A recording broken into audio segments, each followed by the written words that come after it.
On this episode of the Dr. Tina Show, I'm going to be sharing with you why I refuse to play Pandemic this round. I noticed about 2 weeks ago that there was some rumblings of the lockdowns and the pandemic mandates and all of the nonsense coming back around. And of course, immediately my DMs filled up and my emails, and everybody started contacting me, freaking out, wanting me to jump back into this arena that I had been fighting valiantly in for the past several years. And I found myself not caring at all. And I know that sounds callous and cold.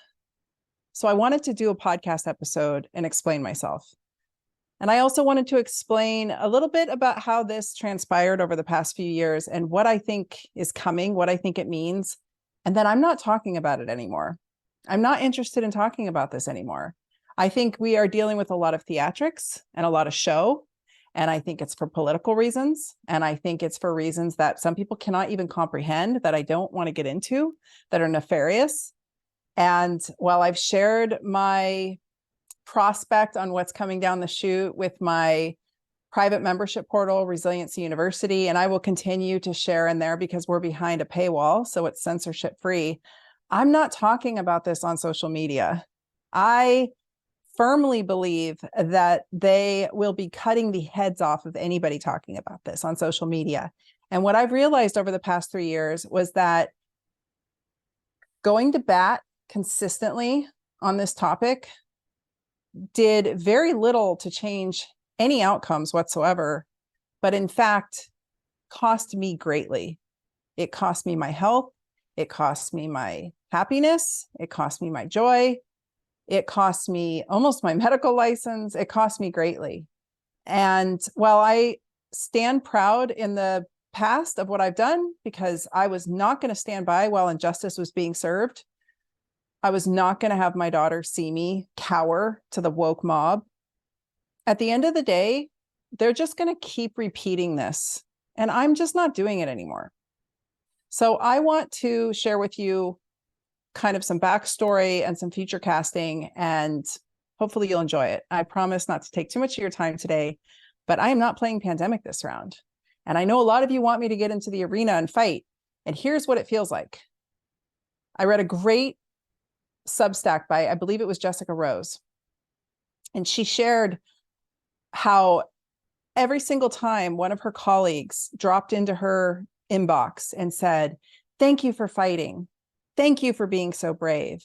Thank you for saying the things I want to say, but I can't. Thank you, thank you." All it did was piss her off. And I have to say, I completely agree with that. To have hundreds of people stand in the bleachers and applaud me while I'm taking arrows in the arena, fighting for what's right. And then I go to their pages and they're not doing diddly squat. Invokes a sense of rage because I'm tired of taking arrows for everybody else's entertainment. It doesn't change anything. The cowards are still cowards. The folks who like to, get their dopamine hits off of fear, constant fear, regardless of what side they're on. The folks who love that dopamine hit are still going to love it. The folks who want the sensationalism still want the sensationalism. And I just personally have no interest in participating with it. I believe at this point that we are dealing with some version of a psyop, and I am not participating in the psychosis any further. This is not to say that I don't believe there's a virus. I do believe in viruses. For all the people out there who don't believe in viruses, you're welcome to your opinion. I don't want to fight with you. I don't care. I'm not debating it. I also believe the earth is round. I understand that something is making people very sick, but something makes people very sick every year during upper respiratory season. So whatever that is, virus, whatever, it comes around every winter and droves of people die. And if you look at excess deaths and you look at the charts across the world, we've had a skyrocketing excess death rate since 2021. And 2020 actually wasn't that big of a blip on most countries' radar. Why was the US hit so hard? We are severely metabolically unfit. We are severely metabolically unsound.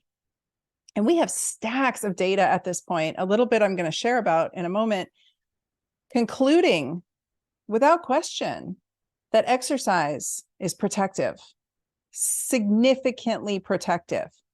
Any exercise, just moving, just getting off your ass and doing something every day was significantly protective.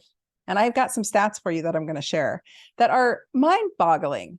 And the fact that that is not the conversation on the table, the fact that that is not the conversation we're all having, the fact that it's just mask up, get your boosters, hide, stay away from each other, listen to the government, do what we tell you, is lunacy to me.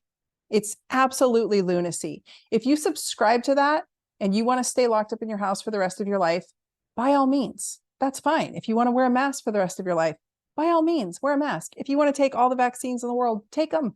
I have never told anybody not to get vaccinated. I don't care. And that's really where I'm at this point. I just don't care anymore. I have beat the drum incessantly. We are a severely metabolically ill country, and it is costing us greatly with more than just COVID, with more than just influenza deaths. It's costing us, in 2020, we had 3 times as many cardiovascular deaths as we did COVID deaths. And nobody talked about that. We had twice as many cancer deaths. Do you know what is driving the cardiovascular disease state in this country and what's driving the cancer rates? A huge amount of it is being driven by poor metabolic health. And I've talked about that on several past episodes you can go check out.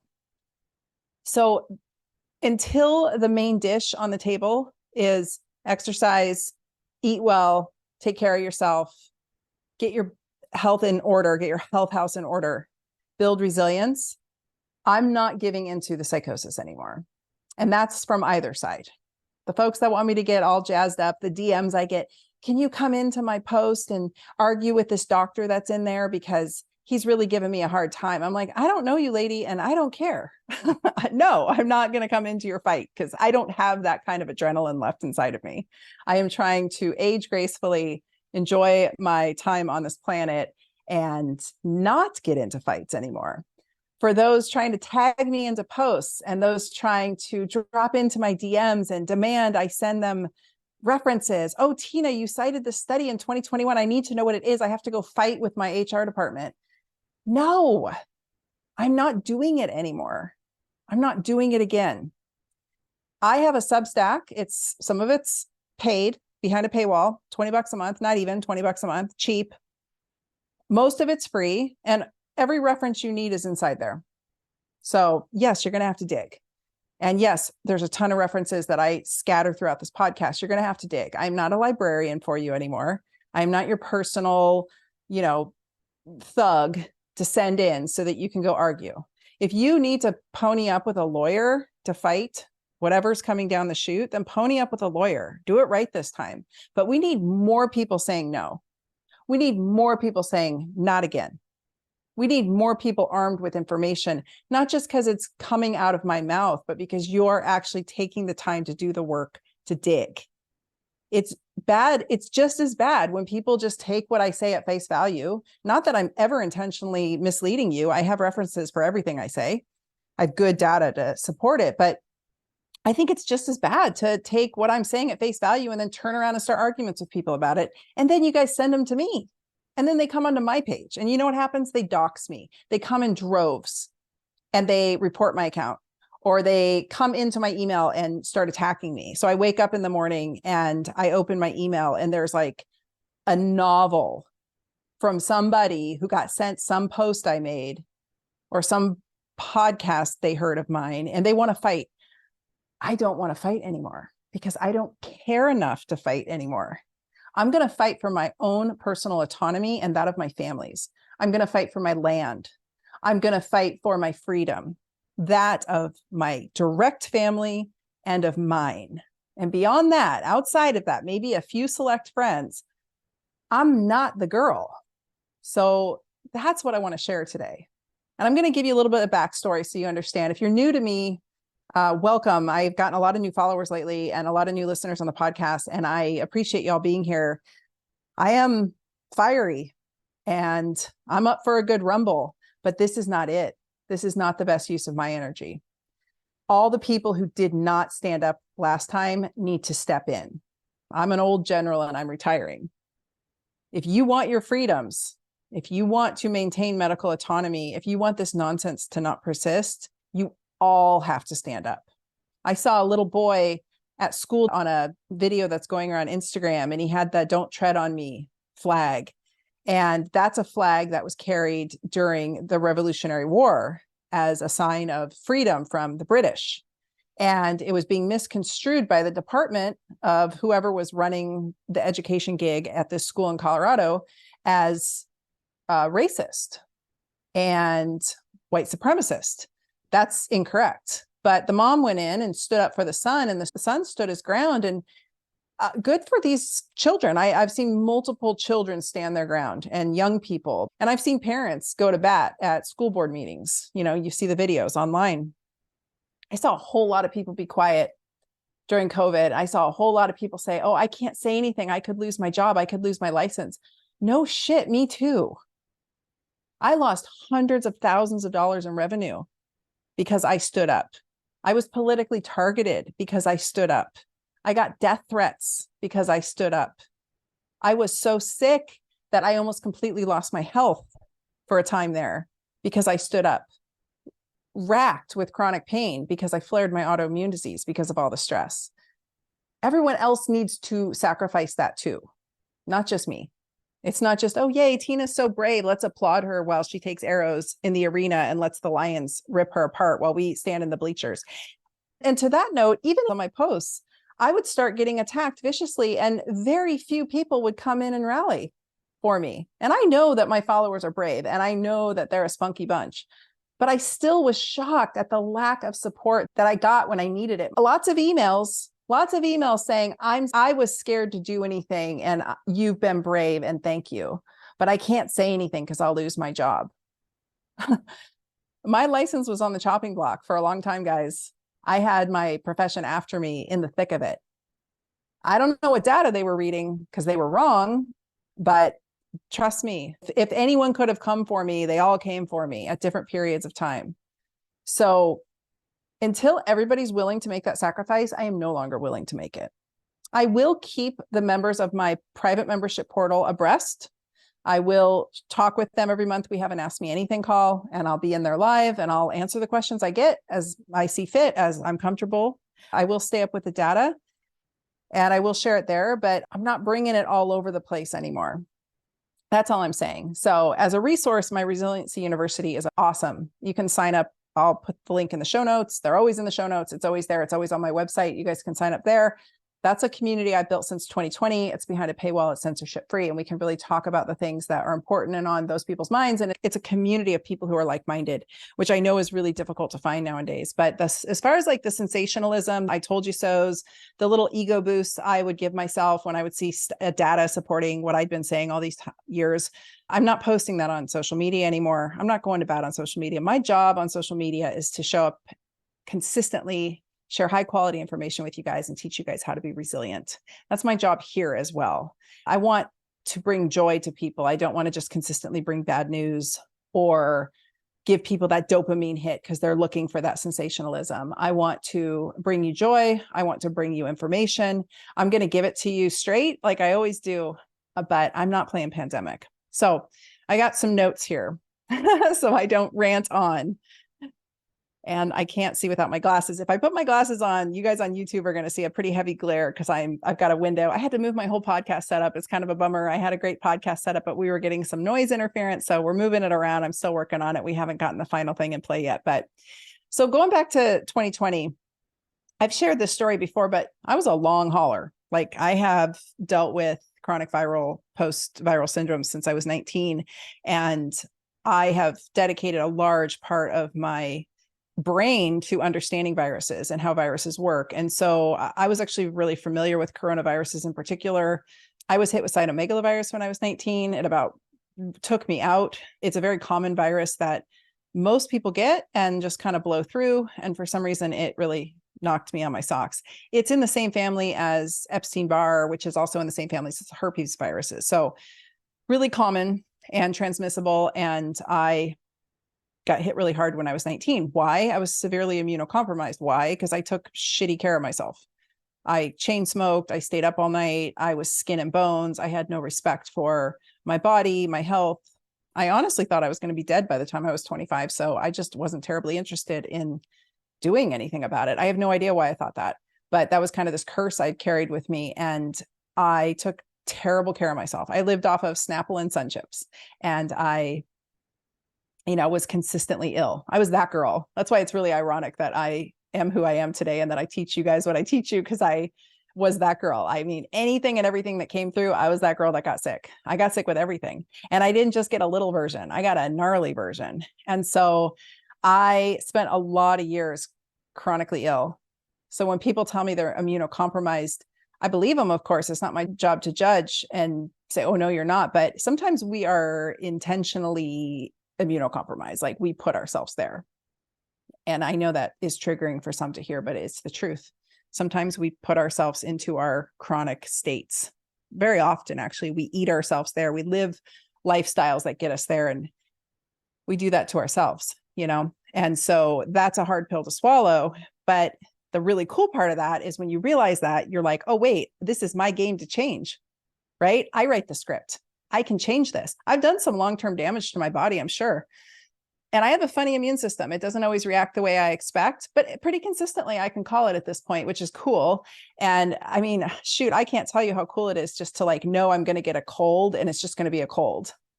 It used to be a cold that turned into a nightmare and turned into pneumonia. And then I was dying on 3 different antibiotics, and everyone else just was over the cold. Right. So now I get a cold and I'm like, woohoo. And that's only been honestly the past 5 or 6 years that I can say that, where I'm like, I got a normal cold and I got through it in a few days, just like I did when I was a kid. I was a really tough, strong kid too. So it was ironic that I just fell off the deep end somewhere in my teen years. Anyway, 2020 hit, and I knew what I knew. And I knew that aerosolized viruses are not stopped by masks. I'm sorry if that's upsetting to some. I don't understand this charade about the masks, to be quite honest with you. I have not ever understood it. We have several good studies showing that they don't work, and in fact, in various ways cause harm. I don't want to get into that. I probably will write a Substack blog about that at some point, putting all that data in, but it's like throwing a bunch of sand through a chain link fence. That's literally the pore size on these cloth and even paper masks that everyone's wearing. So, I mean, maybe best case scenario, maybe if you're wearing an N95, completely glued to your face, you are the wearer, the person wearing the mask is maybe getting about a 1% improvement of protection. Maybe. But these paper cloth masks and the, little surgical masks, those are not doing anything. You guys, I wore a surgical mask in practice. I did injection therapies. I did procedures on people all day long. These were not quite minor surgery, but surely close enough. And I did do some minor surgeries on the regular. And we wore the mask so that we didn't spittle on the patient. It was important to me to be in communication with the patient to make sure that they were doing okay as I was proceeding. And I would like to hear from them. I would have them tell me about their dog or their kids, just so I could get their mind off the fact that I was inducing pain upon them. And I didn't want them to spit all over the field, because sometimes we're spitters, especially as we get older. We start, especially hypothyroid folks, their tongues get thick, their lips start to lose the ability to really have good tension. And people spit more. And so that's literally it. It was so nobody sneezed or spit all over the sterile field that I had created. That's it. That's what those are for. They are not to keep viruses in or out. I'm sorry if that is upsetting to some. It is utterly a ridiculous charade to see everybody in this chronic hypoxic state. Low-grade hypoxia is just as bad as high-grade short-term hypoxia, in my opinion. It really depends on the length of it. We don't have good data on that, but I'm telling you, restricting oxygen to your brain for an extensive period of time is not a good idea. And then the N95s, unless they are literally glued to your face and fit perfectly, they're still only good for maybe up to 40 minutes before the humidity inside the mask breaches the barrier. And they are no longer the protection you thought they were. So that's real data, you guys. That's real facts. I'm not making that up. So when all the masks were happening, I was like, They're not stopping an aerosolized virus, but nobody would talk about it being aerosolized. It was droplet. It's not, you guys, it's aerosolized. I have a whole bookshelf right next to me full of medical books, and any one of these books that have virus information in them before 2020 will tell you that coronaviruses are aerosolized, meaning you walk into an elevator and there's a plume of aerosol from a group of people who were in there prior to you, you will be breathing in their aerosol. The money and effort should honestly be spent on great air filters. Get some great air filters. I've got some air filters that I love linked on my website under the favorites tab. You can check that out and save money by going there. But man, get some good air ventilation in the room. And now we've got a much better protective mechanism against aerosolized viruses. That is the truth. There is no agenda here. I'm not some crazy right-winger anti-masker. I just understand science. And in Oregon, where I live, in Portland in particular, it became a social justice movement. If you're not wearing your mask, you are a right-winger, psycho, racist, terrible human being. It's a sign of compliance, and it's a sign of belonging to a community of people who are doing the right thing.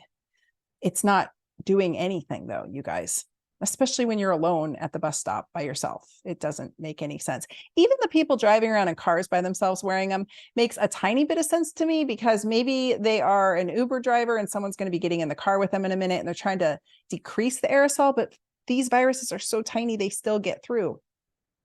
If you think about the size of a coronavirus in comparison to even an influenza virus and how pervasive an influenza virus is, it's like comparing a bus to a bicycle. That's how the coronaviruses are so tiny. So anyway, those are my thoughts on masks. Then they shut down the gyms. And if I know anything, because I rebuilt my health and my body from, I'm talking chronic immunocompromise, underweight, sick all the time. I told you, I'm talking pneumonia every winter, deep lobar walking pneumonia. That's why I was so skinny. I had pneumonia all the time. I just wasted away. Exercise is protective.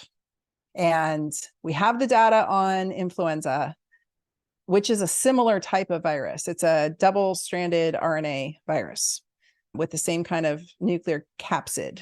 Similar, not exactly the same. I'm not saying coronavirus is the flu and that they just purpose the flu. I don't agree with that narrative. I do think something specific has been going around, but exercise is protective. And when they shut down all ways to exercise, especially where I live now, this is coming from Oregon, you guys, all of you listening around the world right now, this is coming out of Oregon, which was easily one of the worst places to endure all of this. I've talked to all over the world who travel all the time for work, airline stewards and stewardesses, attendants, I'm sorry, that's the old terms, airline attendants.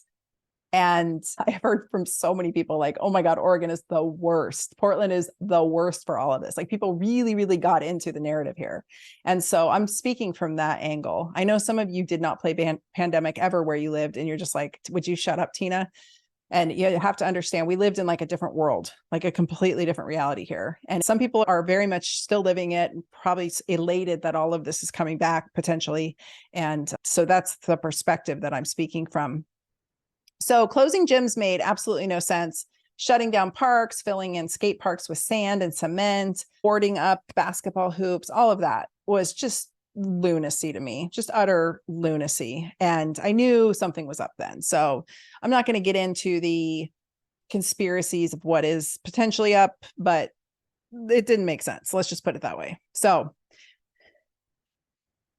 let's go back to talking about the coronaviruses for a second. They mutate readily. They will always mutate readily. And that's what they do. They're very good at it. That's probably better than any virus. They love to mutate. They will always mutate, and they will always get around whatever barriers you put into place. As I joke, viruses are going to virus. I have tank tops that say that. I don't know if we have any more in the store available, but if we do, they're on sale. So they're going to mutate, and they're going to recombine, and they're going to create all kinds of havoc. The strains that are coming through currently that everyone's freaking out about and saying to mask up, we're seeing masks come back. That's why I'm making this episode. We're seeing masks come back in different colleges, different hospital systems, different countries. It's still going to mutate around it. It doesn't matter how many of those we come up with, how consistently, it's still going to get around them. It's always going to get around them. So the variants that are circulating currently that everyone are freaking out about is actually more transmissible, meaning it's easier to catch. They're going to get consistently more transmissible. Mind you, virology 101, they don't want to kill their host. Viruses want to use your machinery to replicate. So they need your body to be working, and they need you not dead. So they're not actually trying to kill people. It's the individual's immune response and cytokine response and overzealous response that is ultimately leading to folks' demise. It's their unhealthy body that is getting exacerbated. And I'm not blaming anyone. Again, I clarify, disclaimer here. I'm not blaming anybody for where they're at in their current health journey. But when we're in an unhealthy state, we're more prone to inflammation. We're more prone to immunocompromise for various reasons. Viruses are going to have a heyday, and unfortunately things are going to misfire, and we're going to end up in trouble. So most folks who had I don't know anyone who, I mean, shoot, my dad survived this. My dad, there's no way my dad should have survived this, and he did. So that's a whole other story I'm not even going to get into. But the point being is, it's going to virus. It's going to get itself around whatever barriers we put up. No matter how many barriers we bring, it's going to continue to mutate. Now, these strains going around are actually they're causing less morbidity, meaning less illness. They're making people less sick, and they are much more contagious. And that is exactly how this should proceed. This is how viruses should behave. They should become more transmissible, more contagious, less virulent, less morbidity, less mortality. And that's exactly what's happening. So why are we making such a big deal out of it? Every winter, upper respiratory season, as I call it, the winter crud makes its way through, and people get sick, and some people get really sick, and some people die. And it happens every single winter. And the elderly are particularly susceptible. This is how populations of mammals get kept in check, right? As brutal as it sounds, I don't know how many people, maybe people aren't like watching the Animal Planet channel growing up like I did, but nature is brutal. Nature is a hang and judge. There's a couple Instagram accounts, like Nature is Metal is one of them. And I mean, nature is brutal. I saw a video of a coyote today with the entire top half of its face gnawed off or rotted off, and he still was kicking. He was still trying to find food, foraging, walking around, trying to hunt. I mean, nature is brutal. And yet we somehow think like, oh, if we hide from a virus that we can't hide from, because it will eventually make its way through air ducts and everything else, if we hide forever, then we'll be fine. And everyone who isn't doing all the things are terrible people. And I remember even back in 2021, if you got sick with it, you were somehow unclean, you were a bad person. I was like, are you kidding me? The amount of crap I took from people when I came out in 2020, early 2020, and I said, everybody's going to get exposed to this and everybody's probably going to get it at some point. People were enraged at me over this basic concept of virology. They were so mad at me. They called me every name on the planet. And I'm like, how am I the bad guy? Everyone's still going to get it. I'm sorry for saying the obvious, but it doesn't matter how long you hide or how hard you hide. Everybody's still going to get exposed somehow, right? That's just how it goes. So anyway, very, very dodgy virus that knows how to weave and dodge, morph and change and mutate is always going to get around the barriers that we put in place. I mean, the biggest joke was those plexiglass dividers. Oh, God, it just gives me PTSD to even think about going into stores and seeing those stickers on the ground and the dividers. And then, people who were severely unhealthy saying, would you put your mask on? I was like, are you kidding me? Like, I'm the least contagious person in here. So let's talk about that a minute. When you are metabolically sound and you're healthy and your immune system's working, you're actually probably the best person to give a virus. If they're going to get it, it's better to come out of your body than it is to come out of somebody unhealthy's body. People who are severely immunocompromised or incredibly inflamed or are living in a very obesogenic state are going to be, and we have the data on this, is not my opinion. This is in mouse studies and human studies, going back, looking at influenza. The cocktail of a virus soup that comes out of these bodies is more virulent and causes more morbidity to lean counterparts, meaning a healthy individual is going to process and expel a virus. Much lower viral content will come out of them for much shorter time, and it will be far less virulent than coming out of a very unhealthy person. So if you're of very good health standing, you're probably, I'd rather get it from you, to be honest. If you're in terrible health and you're carrying around a lot of inflammatory adipose tissue, which harbors the virus, we have data showing those folks have much higher viral loads. They carry virus for much longer periods of time. And the virus that comes out of them, the cocktail, if you will, that comes out of them is actually more virulent to their lean counterparts. This is not a dig at folks who are carrying around excess weight. This is just the science. And I really mean no harm by it. This is a message I've been trying to get across, and I've got called every name in the book, and it needs to be understood. This is why I don't hang out with people who are unhealthy. I've been called names for that too. I've been that way for years though, because remember I told you I was that girl who got sick all the time. I learned this a long time ago from my mentor, and I saw the data on it to some degree while I was in medical school. And then we really had conclusive data on it for influenza in the 2013 to 2018 period.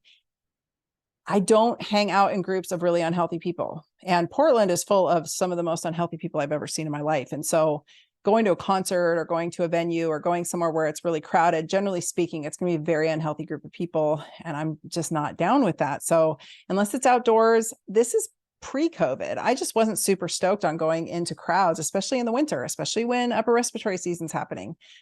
Fall, winter, I wasn't keen on hanging out with super unhealthy folks.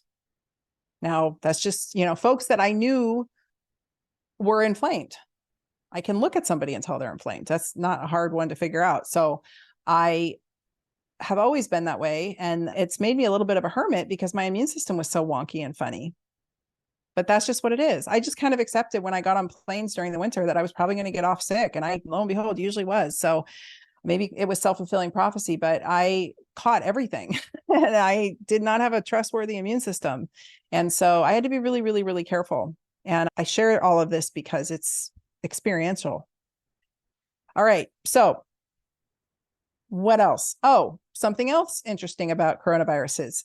All coronaviruses, they are very adept at shutting down certain parts of your immune system that are the early monitoring system and the early stop mark of replication. So there's a couple different enzymes and a couple different processes, interferon, et cetera, in the body that coronaviruses are very adept at just shutting off. So you don't know invaders are in the castle, if you will.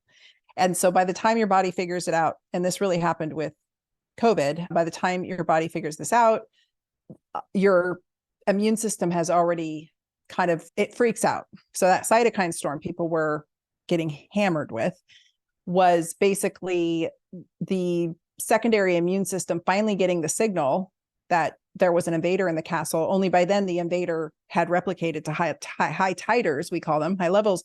And then the immune system freaks the F out and melts the individual. I mean, that's quite literally what's happening with a cytokine storm.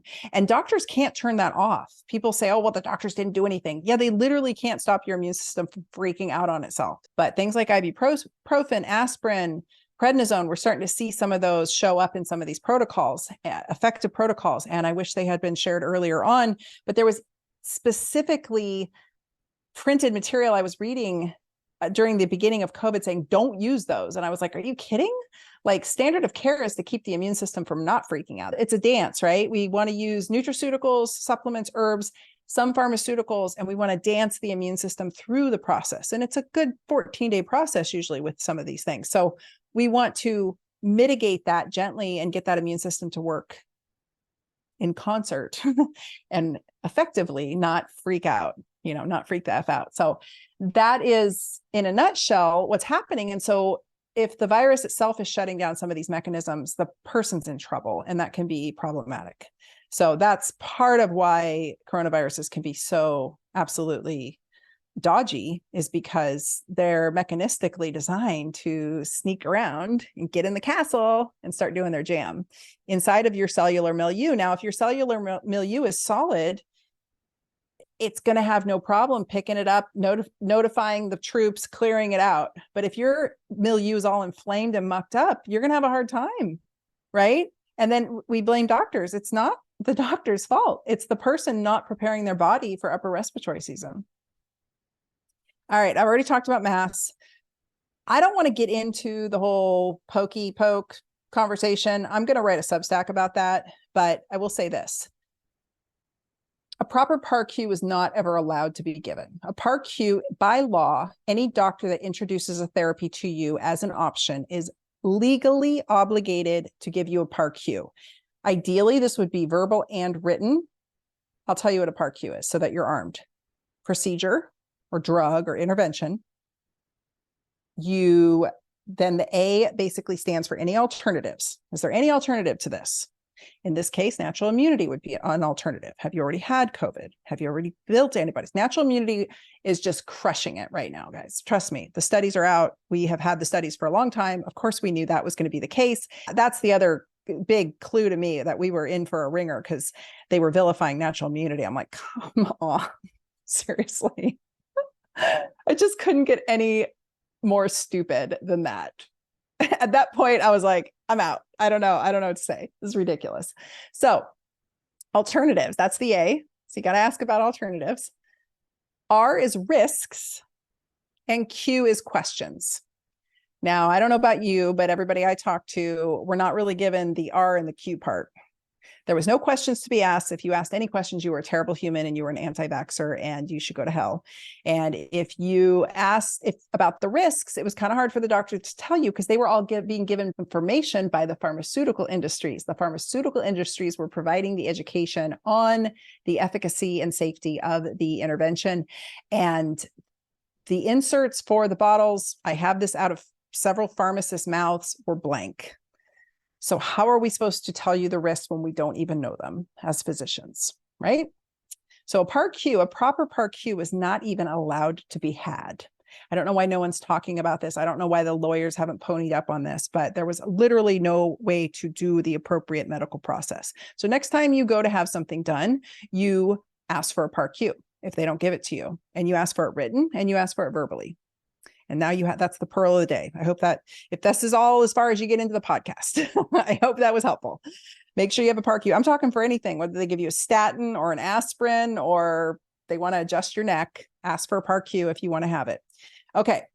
And make sure it's done properly. So what we knew about exercise then was fairly compelling. What we know about exercise now is baffling. I'm going to share a study with you from the British Medical Journal Sports Journal from 2021, and I'll put this one in the link in particular. 31% reduced risk of hospital admission with exercise. These people exercised minimally. I think it was 150 minutes a week.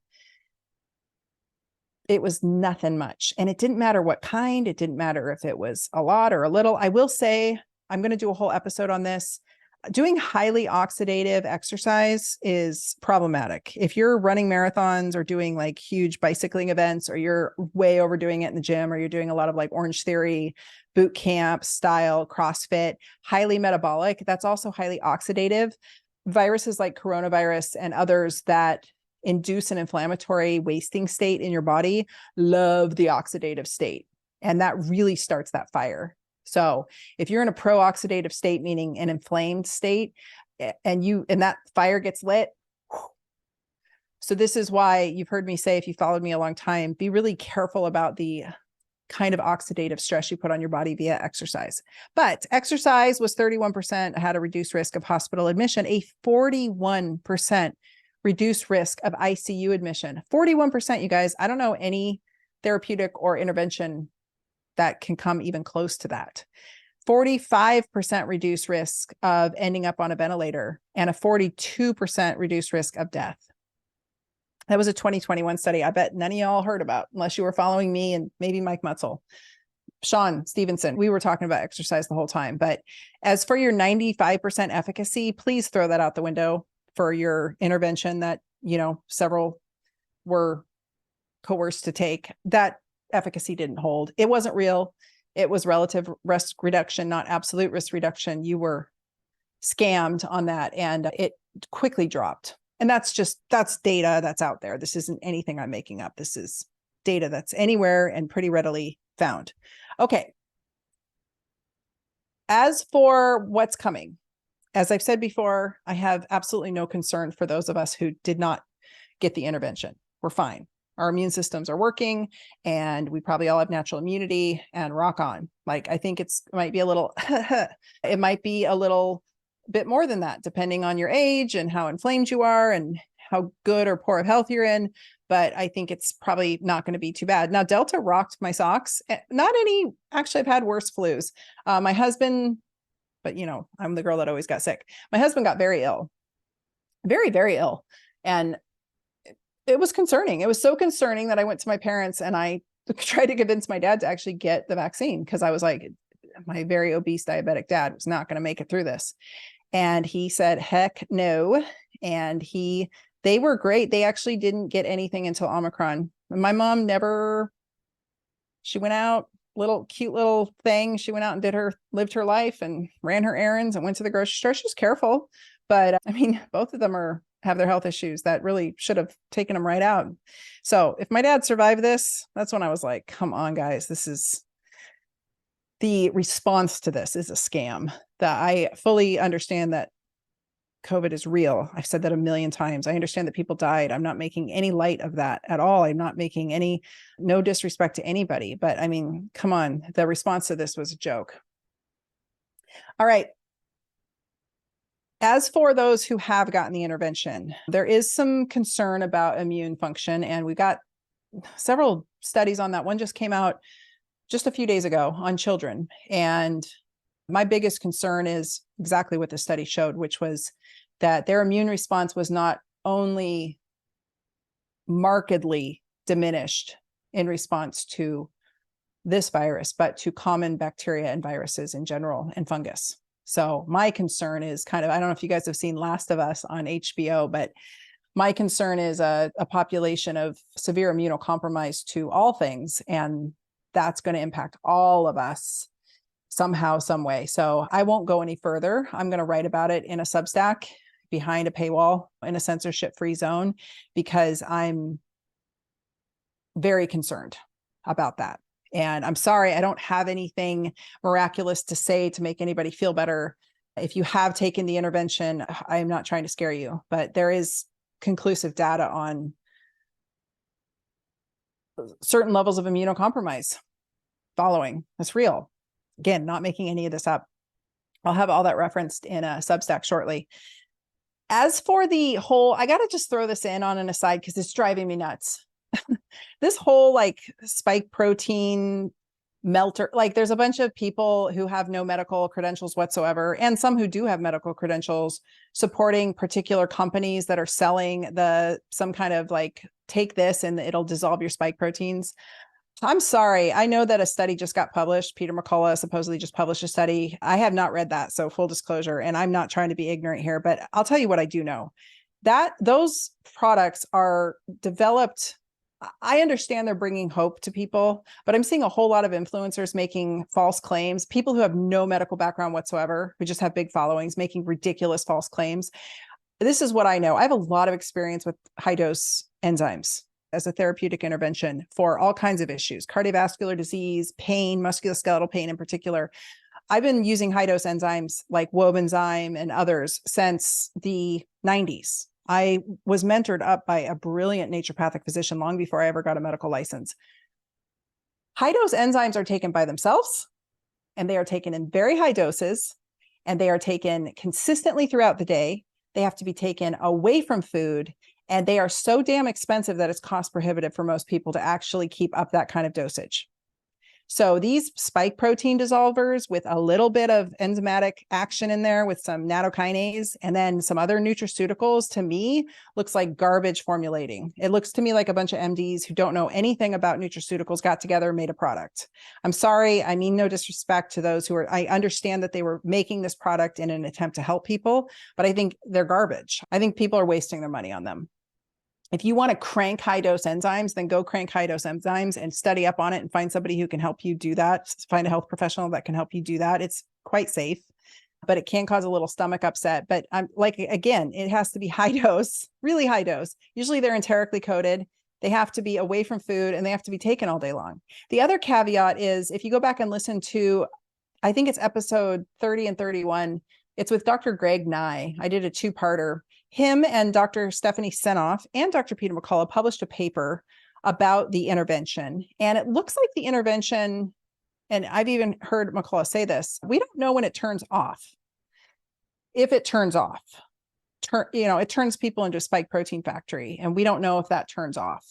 So you're going to have to be on this stuff for the rest of your life if you're trying to just dissolve the spike protein. And yes, that is whether it's the virus or the intervention, that is a very toxic part of this virus. It's a toxic protein, and it's toxic whether you get infected naturally or not. It's a concern.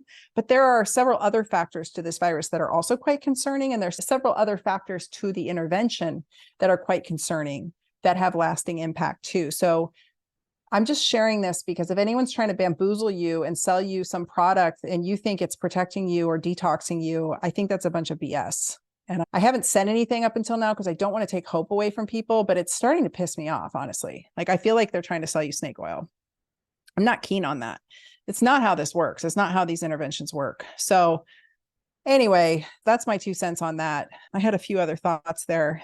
Yeah, I don't want to talk about any of this stuff on here. I'll bring it up in that same Substack. We'll get to it. All this to say is I don't think you can detox it.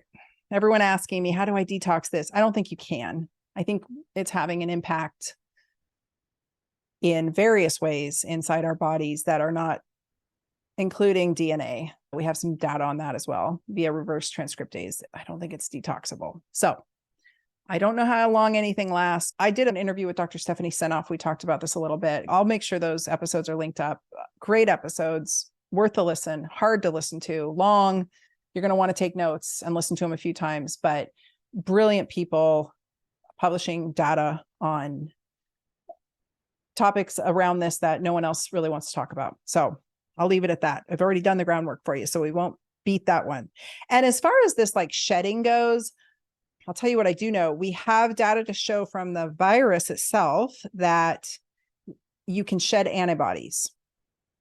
And I think this, I mean, at least I believe this to be commonly understood. I don't know if I've ever specifically read papers on it, but it's something my mentor taught me. When people are sick, they're going to have antibodies built and they're going to shed their own antibodies. This is, again, why we want to be around healthy people, because healthy people are going to shed the kind of antibodies we want. We're inoculating each other as mammals, as creatures on the planet, right?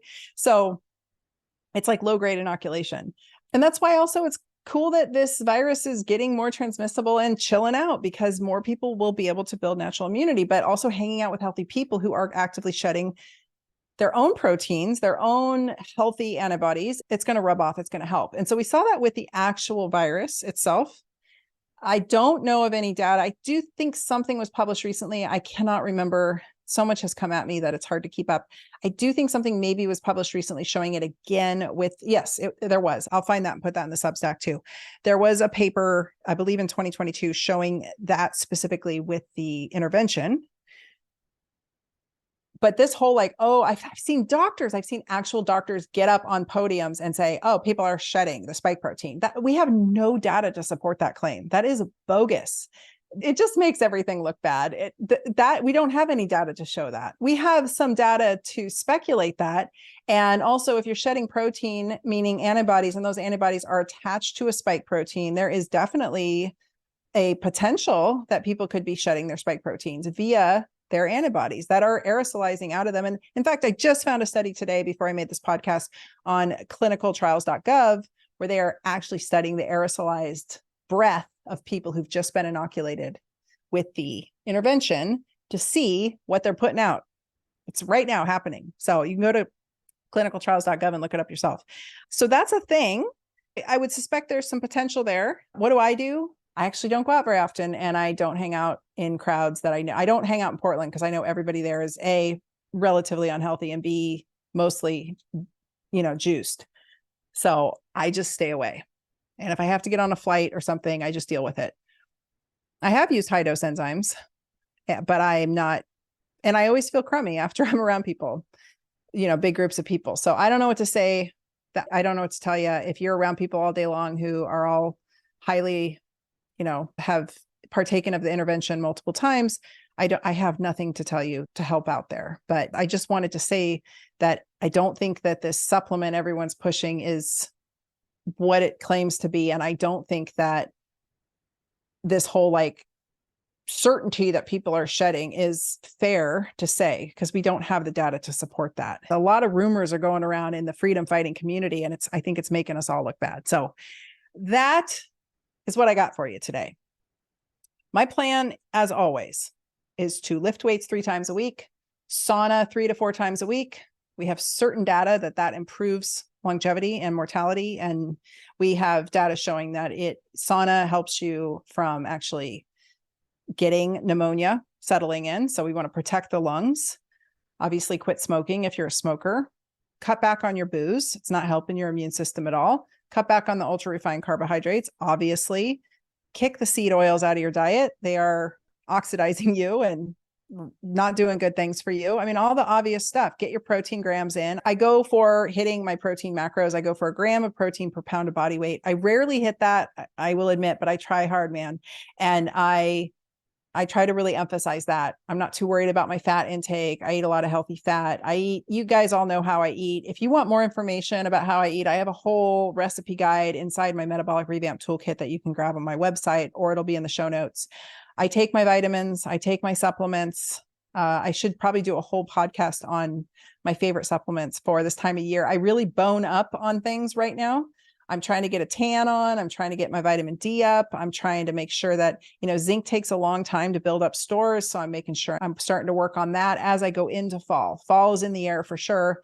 And I want to make sure as I approach the upper respiratory season that I am in good shape. And then I have a whole winter crud cheat sheet that you guys can grab. You share your name and email with me and I will send it to you immediately.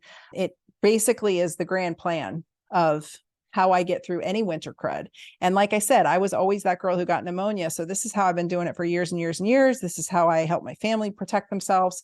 Everybody knows the gig. Come August, late August, we all start working on preparing for fall and winter so that we don't get sideswiped. So if you haven't been taking care of your health up until now, get your shit together. And if you have, good on you, keep it up. And again, remember, we don't want to overdo it. So it's not about going to boot camp or Orange Theory 5 times a week. Don't over-oxidize yourself. We're talking strength, muscle, some cardio, go for walks every day, get outside, ground, keep your stress in check as best you can, because I know it's a crazy time. It's hard to do, but stress is really damaging to the immune system. And, may the odds be ever in our favor. So with that, I will bid you adieu. I appreciate all of you guys. I hope nothing I said in here upset anybody. I know some of it can be hard to hear, but this is the reality that we're facing. And I'm just trying to keep it real with you. So as always, if you have any ideas or feedback for the podcast, you can email us, podcast@drtina.com. That's drtyna.com. I would love if you would subscribe to me here on YouTube. If you're watching on YouTube, I just started getting all my episodes up so you guys can go back and see all of those. Most of them are up, at least the most recent 50. And so check out YouTube if you haven't yet. It's a fun place to watch it. Most of them have video, lots of video you guys haven't seen that was recorded when these audios were made. And then, of course, Apple Podcasts or your favorite podcast player, make sure you rate, review, and subscribe. It helps get the message out to everybody. And if you really want to know what's going on, subscribe to my Substack. My Substack's where it's at. That's where I will be giving you guys the deets behind the paywall for anything that's controversial, because I do think the powers that be are going to start cutting heads off. And I don't really feel like having my head cut off, guys. So won't be playing pandemic. We'll be trying to keep you guys abreast, but I'm not playing into the psychosis anymore. I'm not playing into the fear. I'm not playing into the sensationalism. I'm just keeping myself healthy. I'm laying low. I'm trying to keep you guys healthy and along for the ride. And I appreciate y'all very much.